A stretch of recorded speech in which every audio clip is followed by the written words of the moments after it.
Savanna seeds द्वारा हरियाणा के किसानों के लिए सीधे बीज वाले धान पर सफल फसल शो आयोजित किया गया। हरियाणा के किसानों ने सवाना सीड्स द्वारा फसल शो के दौरान सीधे बीज वाले धान पर नई तकनीक सीखी। हरियाणा और पंजाब राज्यों में धान की खेती के कारण पानी की कमी के आसन प्रभाव को दूर करने के लिए प्रतिबद्ध सवाना सीड्स प्राइवेट लिमिटेड ने ग्राम तलहेड़ी, ब्लॉक पिहोवा, जिला कुरुक्षेत्र में एक सफल फसल शो आयोजित किया। इस फसल शो का उद्देश्य भारत और अमेरिका के विशेषज्ञों की एक टीम द्वारा धान की किस्म फुलपेज सावा 134 की सीधी सीडिंग के लिए किसानों को प्रत्यक्ष अनुभव देना था। यह फसल शो सरकार के समग्र उद्देश्य के अनुरूप आयोजित किया गया। इसके मित्रगण आए हैं, सभी का स्वागत सवाना कंपनी की तरफ से। और रणधीर सिंह जी जो किसान हैं तलहेड़ी से, इनका भी बहुत बहुत धन्यवाद और स्वागत। जो सवाना कंपनी है एक रिसर्च बेस्ड कंपनी है और धान के बीज में और धान की टेक्नोलॉजी, नई टेक्नोलॉजी डेवलप करने के लिए विश्व की सबसे बड़ी धान की बीज कंपनी है। जो धान के किसानों की भारतवर्ष में, खासतौर से पंजाब हरियाणा में जो समस्या किसानों को आ रही है कि भाई धान की फसल में खर्चा बढ़ता जा रहा है, पानी की समस्या हो रही है कि भाई हर साल जेड़ा पानी का लेवल है पंजाब हरियाणा दोनों जगह, चूँकि ज़्यादातर हम ट्यूबवेल का पानी लगाते हैं तो जल स्तर नीचे जा रहा है। वो एक बहुत बड़ा चिंता का विषय है, ना केवल किसानों के लिए, सरकार के लिए भी और आने वाली जो जनरेशन्स हैं उनके लिए भी। क्योंकि धान की फसल ऐसी है कि ये पानी बहुत मांगती है। 1 किलो चावल पैदा करने के लिए 3000 से लेके 5000 लीटर तक पानी लगता है। दूसरी धान की फसल में एक समस्या किसानों को हो रही है कि भाई समय से लेबर नहीं मिलती है, क्योंकि जो ट्रांसप्लांटिंग करनी पड़ती है, पनीरी की रोपाई, वो मैनुअल लेबर है, वो समय से नहीं मिलती है और उनकी पनीरी बड़ी हो जाती है, फिर वो लेट लगती है, तो उसमें उनका उपज का नुकसान होता है। दूसरा ये हो गया कि सबसे बड़ा खर्चा धान की खेती में किसान का अभी जो है वो लेबर का हो चुका है। 1 एकड़ की जो लगवाई है, मजदूरी है धान की रोपाई के लिए, वो किसान को 2500 से लेके 4-4 हज़ार रुपये तक देना पड़ रहा है, जो तकरीबन 20 से 25% पूरे जो खर्च है धान की खेती का वो अकेला लेबर पे जा रहा है। तो ये एक बहुत बड़ी समस्या हो गई है। तो ये समस्याओं को देखते हुए तीसरी ओर मैं एक बात कहूँगा जो बहुत महत्वपूर्ण है, जैसे कि जो बात हो रही है जलवायु परिवर्तन, कि भाई क्लाइमेट चेंज। हर साल हम देख रहे हैं कि भाई बारिश कम हो रही है, कहीं पे बहुत ज़्यादा हो जाती है, गर्मी बढ़ रही है। इस साल जो गेहूं की फसल थी वो हमारी कमज़ोर रहेगी, क्योंकि उस मार्च अप्रैल के महीने में गर्मी बहुत बढ़ गई थी, तो दाने में वजन नहीं पड़ा। तो क्लाइमेट चेंज जो हो रहा है उसका कारण है कि भाई ग्रीन हाउस गैसेज जो हैं वो जो इंडस्ट्रियलाइजेशन हो रहा है, फैक्ट्री उससे निकलती हैं। बुआई में किसान आज की डेट में, मैं आपको बताऊं 2020 में जिस साल कोविड हुआ था, पहला लॉकडाउन था, बहुत सारे किसानों के यहाँ लेबर नहीं आ पाई थी बिहार से। तो उस साल पंजाब में, हरियाणा में, दोनों प्रदेशों में मिला के 10 लाख एकड़ से ज़्यादा सीधी बुआई हुई थी। लेकिन इस साल किसानों ने इतना सरकार इंसेंटिव दे रही है, उसके बावजूद भी दोनों प्रदेशों का मिला के 3 लाख एकड़ से ज़्यादा क्षेत्रफल नहीं लगा है सीधी बुआई का। उसका बड़ा कारण ये रहा है कि सीधी बुआई में किसान वीड कंट्रोल नहीं कर पाया, नदीन का जो नियंत्रण है, खरपतवार नियंत्रण, वो नहीं कर पाया। तो उससे क्या हुआ कि किसान की उपज घट गई और उनका जो लेबर का खर्चा है वो बढ़ गया। दवाई के स्प्रे भी करने पड़ गए और लेबर भी लगवानी पड़ी। अगर किसान की उपज घट जाएगी तो वो हट जाएगा इस टेक्नोलॉजी से पीछे। लेकिन जो फुल पेज सिस्टम के साथ सीधी बुआई होगी उसमें वीड कंट्रोल बहुत अच्छा है और जो प्लांट पॉपुलेशन है, खेत में पौधों की संख्या भी बढ़ जाएगी। हम 7 किलो पर एकड़ का बीज का रिकमेंडेशन कर रहे हैं, ऐसे ही रणधीर सिंह जी ने लगाया भी है। उपज में कोई नुकसान नहीं है, उपज बल्कि थोड़ी बेहतर आती है। अभी कई जगह वायरस 1 टन से लेकर तकरीबन 1.5 टन तक ये ग्रीन हाउस गैसेस कम निकलती हैं। आने वाले समय में हम काम कर रहे हैं कंपनीज़ के साथ और सरकार के साथ भी कि किसान को कार्बन क्रेडिट मिल सके।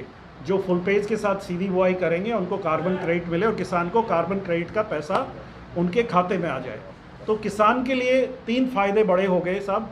पानी की बचत होगी, लेबर की बचत होगी, जो वीड कंट्रोल था वो अच्छा हो गया तो उपज भी अच्छी आएगी और बाद में उनको कार्बन क्रेडिट भी मिले।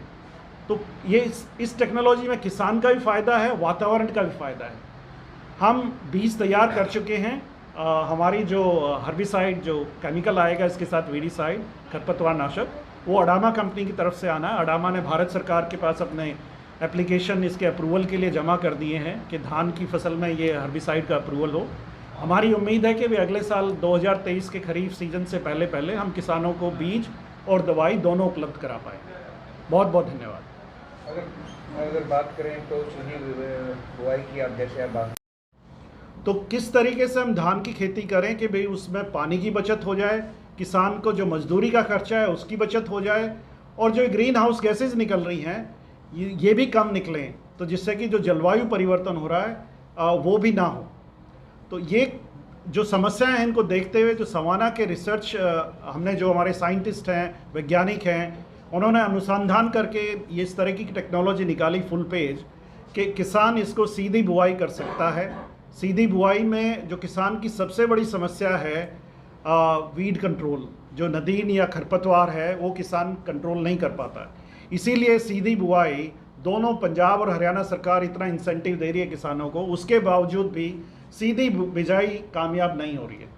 उसको कामयाब करने के लिए फुल पेज टेक्नोलॉजी ज़रूरी बहुत एक बड़ा रोल प्ले करेगी, क्योंकि किसान इसको जैसे सीधी बिजाई करेगा, ये बीज शोधित है, इसमें जो किसान को शुरू में डेफिशिएंसी आती है आयरन की या और कुछ बीमारियां आती हैं, फसल का जमा और फुटाव बहुत अच्छा होता है। ये जो जेनेटिक्स है, जो पौधा है वो इस तरह का है कि सीधा खड़ा रहता है, पंजाबी और हिंदी में बोलते हैं झंडा पत्ती, वो इसकी सीधी खड़ी रहती है, उसकी वजह से प्रकाश संश्लेषण अच्छा करता है, पौधों की संख्या भी बढ़ जाती है जब हम सीधी बुआई करते हैं।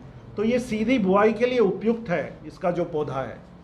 फिर जो बाद में फसल जमती है उसके साथ साथ खरपतवार भी जम जाता है, उसको कंट्रोल करने के लिए इसके अंदर एक फुल पेज जीन है, टेक्नोलॉजी इस तरह की है। एक हम दवाई का स्प्रे करेंगे खरपतवार नाशक का, जिससे कि जो खरपतवार है वो कंट्रोल में हो जाएगा, वो काबू में हो जाएगा, ख़त्म हो जाएगा, और फसल पे उस दवाई का कोई असर नहीं है, फसल बिल्कुल सुरक्षित रहती है। आमतौर से जो नदीन नाशक दवाइयाँ हैं, वीडीसाइड हैं, हर्बिसाइड हैं, उसका थोड़ा येलोइंग या एक इफेक्ट आता है, एक बार को फसल रुक जाती है। इस दवाई में वो भी नहीं है, तो पानी की बचत हो गई, खरपतवार नियंत्रण हो गया। फिर जो मैंने तीसरी बात कही थी ग्रीन हाउस गैसेज, इस तरीके से खेती करते हैं तो हम खेत में कद्दू नहीं कर रहे हैं, कद्दू नहीं कर रहे हैं तो हम जो मिट्टी को ज़्यादा छेड़ नहीं रहे हैं, फिर पानी इसमें कम लगता है, पानी कम भरा रहता है, तो जो मीथेन, नाइट्रस ऑक्साइड और कार्बन डाइऑक्साइड, ये 3 तरह की जो ग्रीन हाउस गैसेज हैं, वो इस तरीके से खेती की जाए तो उसमें कम निकल तक पानी बच जाता है। फिर इसमें और हम किसानों को सिखाएंगे कि आपने इसको बोलते हैं जी तरवत्तर खेती है, आपने जैसे गेहूं की बिजाई करी उसी तरीके से धान की बुआई होती है। जो खेतों में ऐसा है कि पानी जल्दी सूख जाता है, उन किसानों को हम कहते हैं कि भाई बिजाई करके हल्का पानी लगा दें, इसमें पानी खड़ा करने की ज़रूरत नहीं है। जो शुरू में किसान कद्दू करता है, वो खेत में पानी भर के कद्दू करता है जी, कद्दू करता है तो ट्रैक्टर भी बहुत उसको लगाना पड़ता है, डीजल का रेट आज 90-100 रुपये लीटर पहुंच गया है, तो डीजल की भी बचत है, इसमें पानी 30% तक बचता है। फिर हम कह रहे हैं कि किसान को भाई जब फसल होगी उसकी करीब 1 महीने की, तब वो पानी थोड़ा खड़ा कर ले। उसके बाद हम कहते हैं कि भाई नदीन का तो हमने इंतजाम कर लिया दवाई का स्प्रे करके, फिर पानी खड़ा करने की ज़रूरत नहीं। फसल को अगर वो खेत को गिल्ला भी रखेगा, उसको बोलते हैं जी अल्टरनेट वेट एंड ड्राइंग, एक बारी गिल्ला करता फिर उन्होंने थोड़ा सुखण दो। ਉਹਦੇ ਨਾਲ ਕੀ ਹੁੰਦਾ ਹੈ ਕਿ ਜਿਹੜੀ ਜੜ ਹੈਗੀ ਨਾ ਫਸਲ ਕੀ, ਉਹ ਜੜ ਵਧੀਆ, ਜਦੋਂ ਪਾਣੀ ਬਹੁਤ ਖੜਾ ਰੱਖਦੇ ਹਾਂ ਨਾ ਆਪਾਂ, ਜੜ ਨਹੀਂ ਬਣਦੀ ਜੀ। ਜਿਹੜੀ ਜੋ ਸਮੱਸਿਆ ਹੈ ਨਾ ਕਿ ਫਸਲ ਡਿੱਗ ਜਾਂਦੀ ਹੈ, ਉਹਦਾ ਮੇਨ ਕਾਰਨ ਹੈਗਾ ਅਸੀਂ ਪਾਣੀ ਬਹੁਤ ਭਰ ਕੇ ਰੱਖਦੇ ਹਾਂ। ਜਦੋਂ ਪਾਣੀ ਜ਼ਿਆਦਾ ਭਰ ਕੇ ਰੱਖਦੇ ਹਾਂ ਜੜ ਦਾ ਵਿਕਾਸ ਨਹੀਂ ਹੁੰਦਾ ਹੁੰਦਾ। ਜਦੋਂ ਆਪਾਂ ਆਲਟਰਨੇਟ ਵੈਟ ਡਰਾਈਂਗ ਜਿਹੜੀ ਮੈਂ ਟੈਕਨੋਲੋਜੀ ਕਹਿ ਰਿਹਾ ਉਹ ਕਰਨਗੇ, ਉਹਦੀ ਜੜਾਂ ਦਾ ਵਿਕਾਸ ਵੀ ਪੂਰਾ ਹੁੰਦਾ ਹੈ। ਪਾਣੀ ਦੀ ਬਚਤ 30% ਤੱਕ ਹੈਗੀ ਜੀ। ਆਲਟਰਨੇਟ ਵੈਟ ਡਰਾਈंग, ਇੱਕ ਵਾਰੀ ਉਹਨੂੰ ਗਿੱਲਾ ਕਰ ਲਿਆ, ਸੁੱਕਾ ਕਰ ਲਿਆ, ਉਹ ਕਰੇਗਾ 50% ਤੱਕ ਪਾਣੀ ਦੀ ਬਚਤ। ਸੰਪਰਕ ਕੀਤਾ, ਇਹ ਸਵਾਨਾ ਦਾ ਜਿਹੜਾ ਸਮਾਰਟ ਧਾਨ ਹੈ, ਸਮਾਰਟ ਝੋਨਾ 134 127 ਪਿਛਲੇ ਮੇਰੇ ਖਿਆਲ 7-8 ਸਾਲਾਂ ਤੋਂ ਲਾਉਂਦੇ ਆ ਰਹੇ ਹਨ। ਫਿਰ ਇਹਨਾਂ ਨਾਲ ਅਸੀਂ ਗੱਲਬਾਤ ਕੀਤੀ ਫੁੱਲ ਪੇਜ ਟੈਕਨੋਲੋਜੀ ਦੀ, ਇਹ ਤਿਆਰ ਹੋਏ ਕਿ ਵੀ ਅਸੀਂ ਲਾਵਾਂਗੇ 1 ਕਿੱਲਾ। ਪਿਛਲੇ ਸਾਲ ਇਹਨਾਂ ਨੇ ਲਾਇਆ ਸੀ ਇਹ ਫੁੱਲ ਪੇਜ ਦਾ ਇਹਨਾਂ ਨੇ ਦੇਖਿਆ ਕਿ ਬਈ ਫਾਇਦਾ ਇਹ ਹੋਇਆ ਕਿ ਬਈ ਸ਼ੁਰੂ 'ਚ ਜਿਹੜੀ ਫਸਲ ਦਾ ਜਮਾਓ ਹੈਗਾ ਬਹੁਤ ਵਧੀਆ ਹੈਗਾ। ਸਿੱਧੀ ਬਿਜਾਈ ਦੇ ਵਿੱਚ ਜਿਹੜੀ ਸਮੱਸਿਆ ਇੱਕ ਵੱਡੀ ਰਹਿੰਦੀ ਹੈ ਕਿਸਾਨਾਂ ਨੂੰ ਕਿ ਨਦੀਨ ਦਾ ਕੰਟਰੋਲ ਨਹੀਂ ਹੁੰਦਾ ਹੈਗਾ, ਜਿਹੜਾ ਕਬਾੜ ਆਪਾਂ ਪੰਜਾਬੀ 'ਚ ਕਹਿ ਦਈਏ ਜੀ, ਉਹਦੇ ਅਸੀਂ ਬੀਜ ਦੇ ਨਾਲ ਇੱਕ ਦਵਾਈ ਦਿੰਦੇ ਹਾਂ, ਕਿਉਂਕਿ ਫਸਲ ਦੇ ਵਿੱਚ ਪੌਦੇ ਦੇ ਵਿੱਚ ਇੱਕ ਹਰਬੀਸਾਈਡ ਟੋਲਰੈਂਸ क्षमता ਹੈਗੀ ਉਸ ਦਵਾਈ ਦੇ ਪ੍ਰਤੀ। ਲੇਕਿਨ ਉਹ ਦਵਾਈ ਜਿਹੜੇ ਧਾਨ ਦੀ ਫਸਲ ਦੇ ਵਿੱਚ 3 ਤਰ੍ਹਾਂ ਦੇ ਨਦੀਨ ਹੁੰਦੇ ਹੈ, ਸਵਾਖੀ ਹੁੰਦੀ ਹੈ, ਢਿੱਲਾ ਹੁੰਦਾ ਹੈ, ਚੌੜੇ ਪੱਤੇ ਵਾਲੇ ਹੁੰਦੇ ਹੈ। ਤਿੰਨੋਂ ਤਰ੍ਹਾਂ ਦੇ ਨਦੀਨਾਂ ਨੂੰ ਉਹ ਦਵਾਈ ਕਾਬੂ ਕਰ ਲੈਂਦੀ ਹੈ ਫਸਲ ਸਾਫ਼ ਰਹਿੰਦੀ ਹੈ, ਫਸਲ ਵਧੀਆ ਉਹਦੀ ਗਰੋਥ ਵਿਗਰ ਰਹਿੰਦੀ ਹੈ ਤੇ ਫਸਲ ਦਾ ਇਸ ਕਰਕੇ ਝਾੜ ਵੀ ਵੱਧ ਨਿਕਲਦਾ ਹੈ। छोटे पौधे स्टंटिंग हुई है, ये भारत सरकार की जो एजेंसी हैं, यूनिवर्सिटीज़ हैं, पूसा, IRI और कंपनीज, हम सब लोगों ने इसके सैंपल लिए हैं जगह जगह से। ये जो बीमारी कहें इसको, एक अभी तो ये निष्कर्ष निकल के आ रहा है कि फिजी वायरस की वजह से है, लेकिन अभी मैं ये कहूँगा कि बहुत जल्दी है और आने वाले 1 महीने में जितनी भी भारत सरकार की लैब हैं, हमारी कंपनीज़ की लैब भी हैं, हमने भी इसके सैंपल लिए हैं और जगह जगह भेजे हैं। 1 महीने के बाद हम निष्कर्ष के साथ कह पाएंगे कि इसका कारण क्या है। लेकिन एक चीज़ है कि ये ज़्यादा रिपोर्ट हुआ है जो किसानों ने जल्दी जून के महीने में ट्रांसप्लांट कर दिया था। जिन्होंने जुलाई में लगाया है उन खेतों में इसकी समस्या नहीं आई है। दूसरा, एक हमारी तरफ से सुझाव ये है कि अगर आपके किसान भाई के खेत में तेला दिखता है, हॉपर, तो जल्दी स्प्रे करें। हॉपर इसका वेक्टर है जो इसको फैलाता है। अगली फसल के ऊपर भी इसका कुछ असर पड़ेगा इस वायरस का? इस वायरस का अगली फसल के, देखिए ये जो फिजी वायरस जिसको बोला जा रहा है, ये खाली धान में रिपोर्ट किया गया है दुनिया में। इससे पहले गेहूं या और दूसरी फसलों में ये रिपोर्ट नहीं किया गया है। Full page solution, so it enables direct seeded rice. And in a direct seeded rice environment, now farmers need about 25 to 30% less water, and that is water that of course can either just be saved or used for growing other crops, and so it's a real benefit for agriculture. Thank you. Yeah. Hello everybody. Now, RiceTech is investing since 30 years in science and technology focused on rice, and it's really great to be here and see how fantastic that technology is performing in the field. So I do think it's a unique opportunity. It is transformative. I think it's very rare in the life of now agricultural person to see such a technology that has now so much yield potential, is so easy to grow, simple to use, has less cost for the farmer, less labor, less water use, and contributes to our climate by reducing less carbon. So I think it's a really fantastic technology. I look forward to that technology being adopted here in India. And I'd just like to thank again Randir for offering his farm today and demonstrating that fantastic technology in the field so that everybody can see and believe in that technology. And I also like to thank all the other farmers who have similarly adopted the technology, who are similarly growing everyday rice to feed the world and to do so in a more sustainable way to feed the planet. Sir, Thank you very much. Full page rice cropping solution, DSR problem of Haryana, Punjab, and solution waste water of paddy. How is it going to solve the water? ਮੈਂ ਪਿਛਲੇ 2014 ਤੋਂ DSR ਕਰ ਰਿਹਾ ਤੇ ਮੈਨੂੰ ਬਹੁਤ ਵਧੀਆ ਮਤਲਬ ਲੱਗਾ। ਮੈਂ ਟੈਕਨੀਕ ਜਿਹੜੀ ਹੈ ਉਹਨੂੰ ਪੂਰਾ ਮਤਲਬ ਆਪਣੇ ਖੇਤਾਂ 'ਚ ਅਪਣਾਇਆ ਹੋਇਆ।